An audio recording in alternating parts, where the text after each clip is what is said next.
Hey friends, it's so good to see you. Welcome back to the channel, or welcome to my channel. If you're new, my name is Max, my pronouns are they, them. And I'm actually having a bit of a shitty day today. I'm in the process, the very gruelling process of trying to find myself a flat to live in, and there's some time pressure for me to do that, and it's very overwhelming, and there's a lot of obstacles to try and get housing at the moment. So I thought it would be really nice to just sit down and chat with you guys. Obviously you can tell from the title that I'm going to be talking about my autism diagnosis journey. I know when I was trying to figure out how I felt about being autistic and figure out if I thought I was autistic or not, I watched a bunch of these videos and they were so helpful.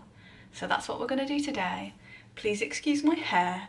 I just washed my dreads and they are a bit crazy because they're still wet. Hopefully they'll settle a bit throughout this video. If you don't have one already, please feel free to pause this video and grab yourself a lovely hot drink and a cozy blanket and let's have a chat.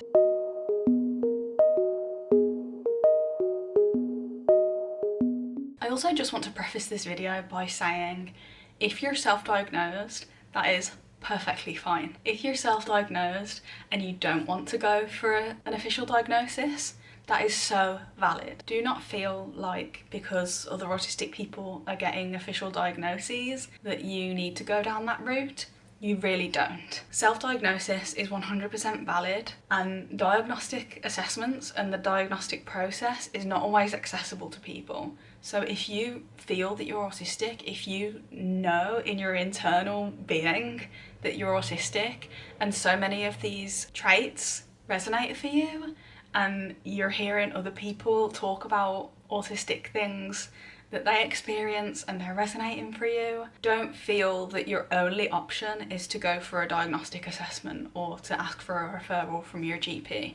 You don't need to go down that route if you don't want to put yourself through it. I have highly suspected for a number of years that I also have ADHD, and until very recently I didn't want to go for a diagnostic assessment. I didn't want to go to my GP and ask for a referral because I didn't want to go through, or like what feels like going through the whole process again. I've always felt like being autistic impacted me a lot more than being ADHD or having ADHD does.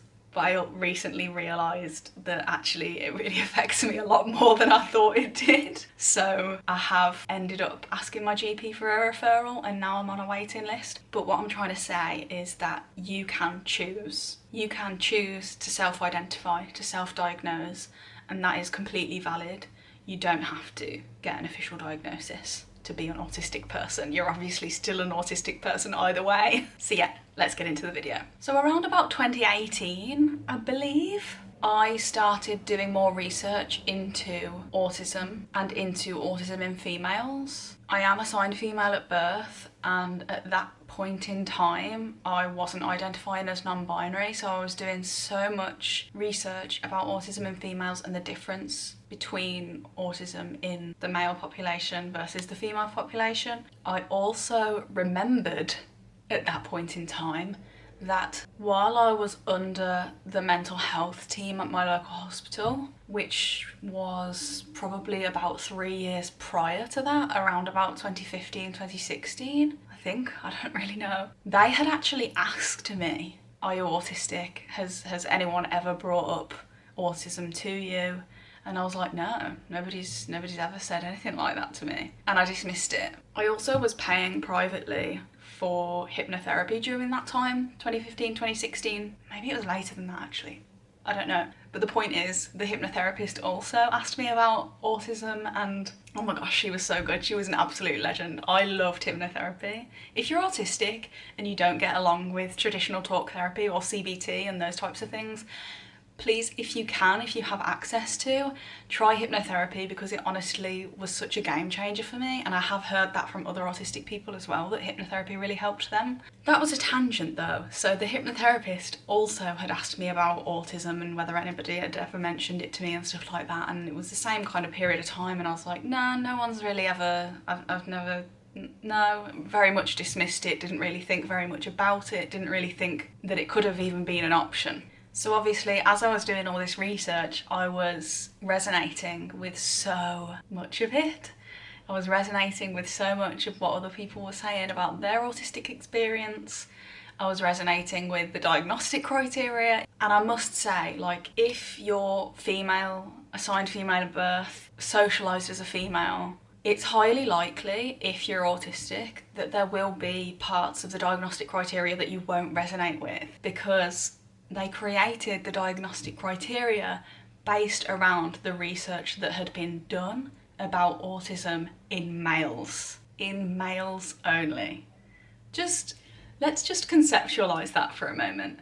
The diagnostic criteria that still exists right now was created based on research in males only. It just baffles me to think about to this day. Hopefully things will change soon. But anyway, it was around this time as well that I started sending little clips of what people were talking about autism in females to my family, starting to talk to them about it a little bit. And I think due to a lot of things, it was dismissed quite a lot by my family.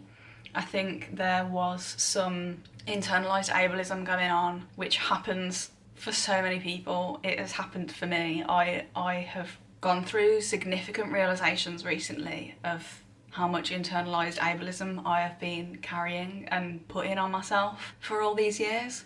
Anyway, so my family initially dismissed it quite intensely. I also think they didn't want to believe that that's what it could be, because I think they probably felt guilty that they hadn't picked up on it. I think all of that was like underneath this like denial of that I could be autistic. So I must say as well, if you've spoken to your parents about the prospect of being autistic, or about wondering whether you're autistic, or about worrying that you are autistic, or about wanting to get an assessment and they're initially dismissive or not supportive, things 100% can change, because my family is now extremely supportive and extremely understanding. So although I know that there are some parents who may never be supportive, things like that can 100% change over time. So after that initial period of time in like 2018, when I started doing all this research, I carried on doing more and more research.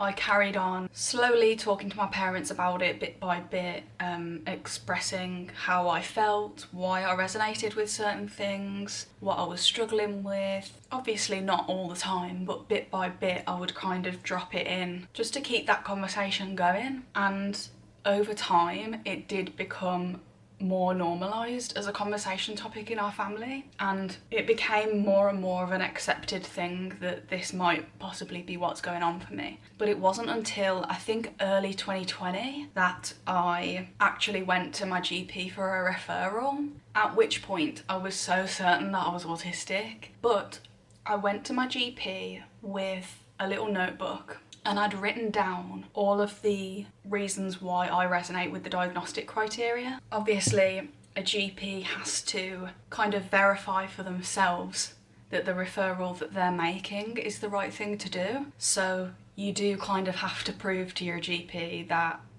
referral is worth making, which is understandable. They're just trying to do their job, and they're trying to make sure that they're not pointing you in the wrong direction. I had in previous years been on things like antidepressants and anti-anxiety medication, and none of it had ever helped me, like ever. I remember during the period of time when I was under the care of the hospital for my mental health, they asked me to write a list of all the medications that I'd tried before. And I wrote the list, and it was like 15 things long. Oh, I must say as well, I was also misdiagnosed during that period of time with borderline personality disorder. There's so many autistic people, women especially, specifically misdiagnosed with borderline personality disorder. And like in that period of time as well, I really thought that was what was wrong with me. I really thought that was what was going on. And it's so sad that the medical industry, especially in the mental health sector, doesn't know more about the correlation between those two things, and about how a highly masked, especially female, autistic can present as a person with borderline personality disorder. And it really shows how sexist it is, how sexist the medical industry is, how sexist the diagnostic process is. Because if that was a man, autism would be one of the first things that they would have thought of, but because it's a female, I know this is so generalised because there are so many more genders than this, but when a medical professional sees a female presenting in this way, they don't automatically think autism. They automatically think anxiety disorder, borderline personality disorder, depression, bipolar, all of these different mental health situations. So anyway, yeah, back then, 2018 kind of period of time, I was misdiagnosed with borderline personality disorder. They even tried me on antipsychotics at one point. They absolutely wiped me out and I hated them. I felt dreadful on antipsychotics, I have to say. So anyway, when I went to my GP appointment for my autism referral, can you tell I also suspect I have ADHD? I'm jumping all over the fucking place. I'm not following the timeline at all. Anyway, the doctor agreed to do my referral. He also asked me whether I wanted to try any medications, any anti-anxiety medication, anything like that. I said no, purely because I'd tried so many of them before and they just hadn't worked for me. That's not to say at all that anti-anxiety medication or antidepressants won't help an autistic person at all.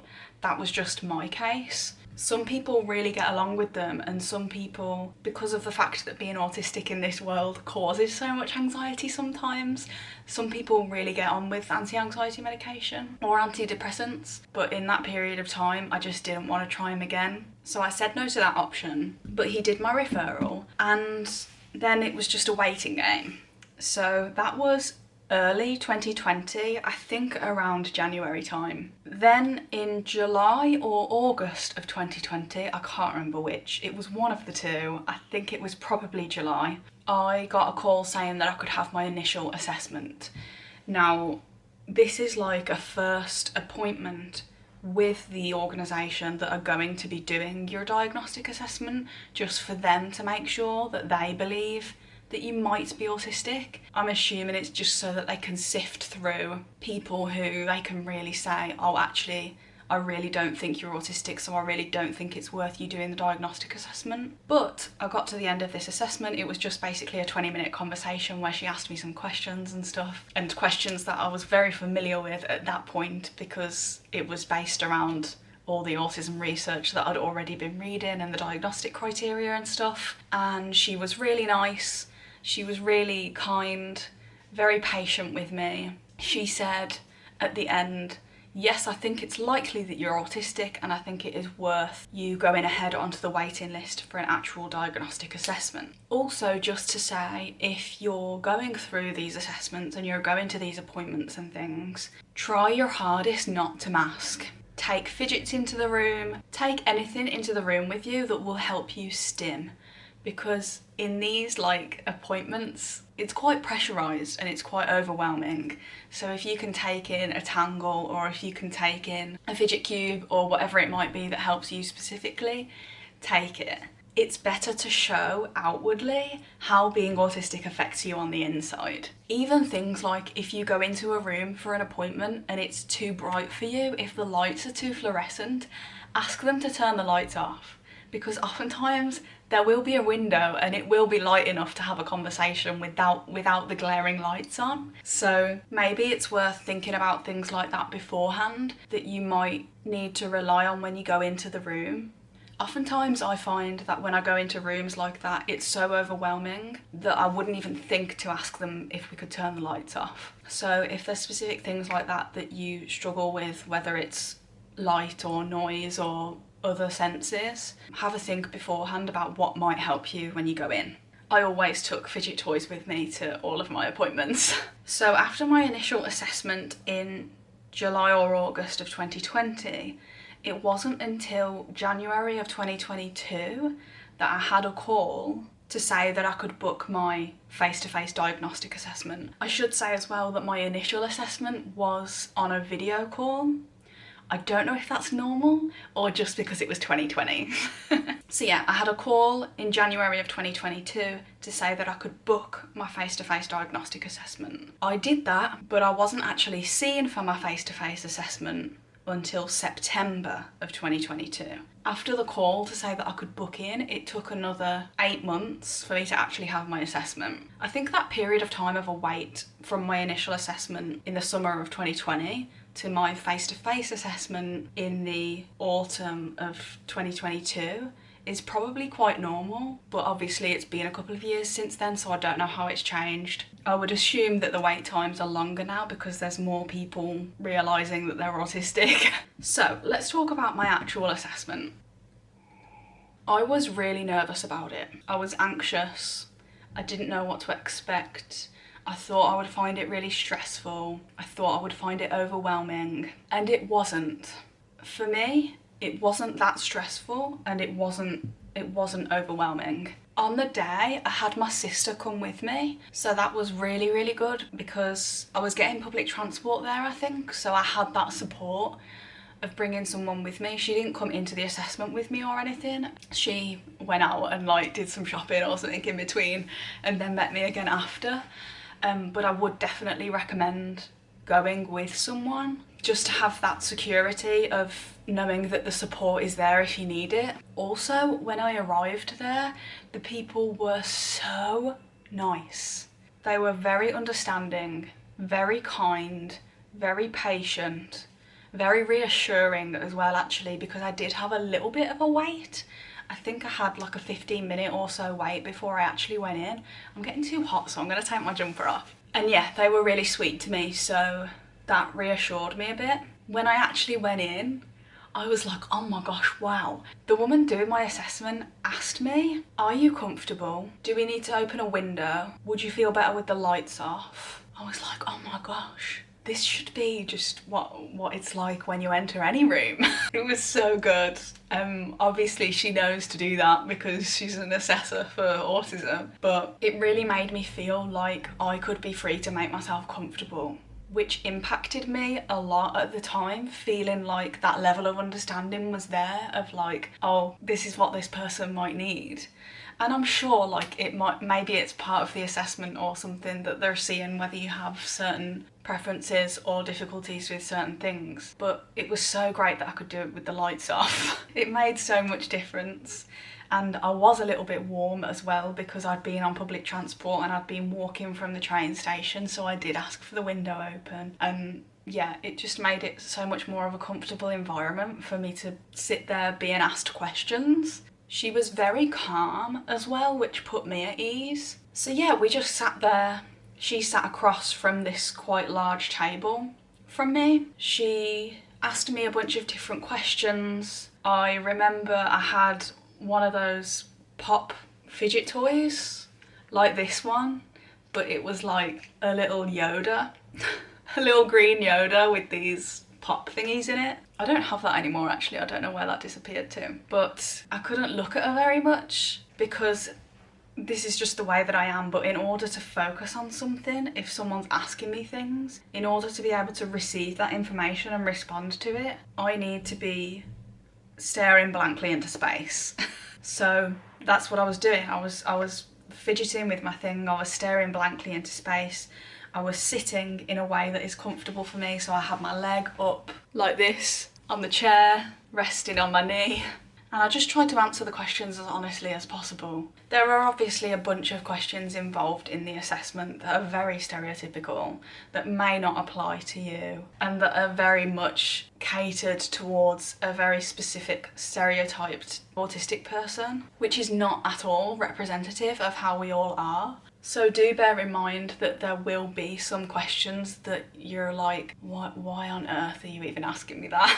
They also, as part of the assessment, do these little puzzle questions. I would recommend, especially if you're a highly masked person, to answer these puzzle questions in a way that you like them, rather than in the way that you think they're expecting. So for example, for me, I got this little puzzle thing where there was a piece of paper and it had a diagram of a shape, and then I got given these puzzle pieces and had to put them into the shape. So I'd completed the puzzle within like 20 seconds or something, but I then proceeded to, I then proceeded to rearrange the puzzle so that the pieces were in like alternate colours.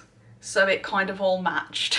So go for it with your autistic brain. Like, if you want something to be a certain way when you do the puzzle questions, just do it how you feel like you want it to be. I also remember the part of the assessment where I was given like a children's picture book and there wasn't any writing in it, and so I had to tell the assessor the story of what was happening in these pictures. That is a part of the assessment as well, and you just have to explain like, oh, this is what's happening with this turtle in the ocean, they're meeting their family and they've lost their hat and they've found it again, or whatever it is in the pictures, and you just have to explain it to the person. And that's all I can remember really.